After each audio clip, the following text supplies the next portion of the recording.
ప్రపంచ కవిత దినోత్సవం సందర్భంగా అందరికీ నమస్మాంజలు. మహాసరస్వతే నమః. ఈరోజు నా శీర్షిక అహం బ్రహ్మాస్మి.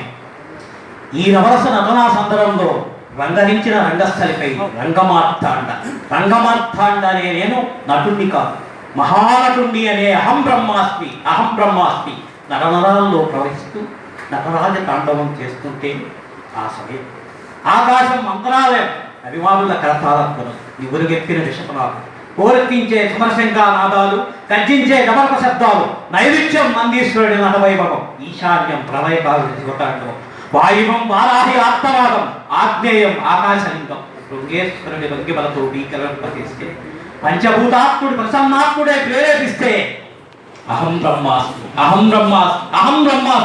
నాలో నేను అనే అహం బ్రహ్మాస్మి అంతరంలో ఉప్పొంగే ఉప్పెరల, సమరంలో శివమెత్తిన సైన్యంలా సంబింపజేసే అగ్నిపర్వత లాభా, సలసల కాగే జ్వాలాముఖి నది ప్రవాహంలో బగబగమండే పరమాగ్నిల రక్తాన్ని మరిగిస్తూ మనసును మదనం చేస్తుంటే అహం బ్రహ్మాస్మి అది ప్రదోషవేళ కాదు, జగమెలిగిన జటాజోట నర్మద ప్రవాహ అఖండ జ్వాల, అలా దూరంగా నిలువెట్లు కొలిపే అంతుపట్టని చీకటి ఘోష, గంగనెత్తిన గలల కంటుని శ్వాసను కనిపిస్తూ పడగవెత్తిన ప్రాచుపాడవలే విషవజాలు చమ్ముతూ మరణమృదంగం చేస్తుంటే ప్రారబ్ధ నిశ్శబ్ద బ్రాహ్మీ గడియలలో మహాసంగి సంచరించే వేళ స్తుతించే రామనాటకం, పలయమారుతం తరణీగర్భ సంభూతం, అనంతం అమోఘం అద్భుతం అహం బ్రహ్మాస్మి.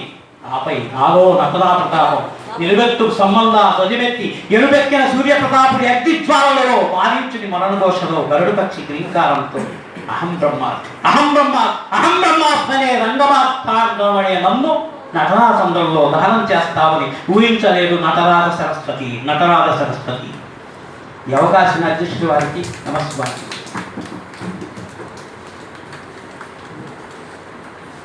శ్రీకాంత్ శర్మ గారు కవిత చదువుతుంటే శివతాండవం చూసినంత అద్భుతంగా అనిపించింది. అహం బ్రహ్మ, నేనే బ్రహ్మ అంటే నేనే దేవుడు అనుకున్నవాడు అంత మంచి చేస్తాడు. ఆ మంచి చేసిన వాడే దేవుడు అవుతాడు. వేరే దేవుడు అంటే మనం అనుకున్నట్టు మన ఫోటోలో చూసే దేవుడు కాదు, మనలోనే దేవుడు ఉన్నాడని మనం భావిస్తే మంచి పనులు చేయడానికి అవకాశం ఎక్కువ ఉంటుంది. ఇక వీరికి ధన్యవాదాలు. శ్రీకాంత్ శర్మ గారికి మంచి కవిత వినిపించినందుకు ధన్యవాదాలు. తర్వాత పి బక్కారెడ్డి గారు